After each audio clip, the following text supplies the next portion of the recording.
তো 7 নম্বরে আমাদের বলছে কি যে এর মান দেওয়া আছে 9 থেকে 15। এখন বলছে এত যদি হয় তাহলে নিচের কোনটি এ সেটের সেট গঠন পদ্ধতি।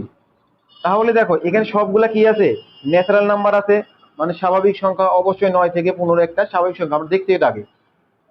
এখন দেখো তোমাকে বলছে এইটা 9 এর এক্স এর মানটা হবে 9 এর তুলনায় বড় অথবা 9 এর সমান। 9 আছে তার মানে কি এটা ঠিক। এটা কি 9 এর তুলনায় বড় কিন্তু 9 এর সমান না, কিন্তু আমি দেখতে পাচ্ছি 9 আছে, তার মানে এটা আগেই বাদ দিয়ে দাও, আমরা দেখবোই না ওটা।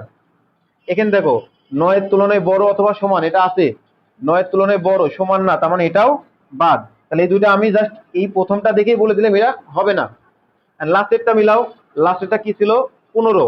তাহলে এক্স এর মানটা দেখো 15 থেকে ছোট বলছে, সমান না কিন্তু, কিন্তু এখানে আমার মান কি আছে 15 আছে, তাহলে এটা আমাদের কি হবে না।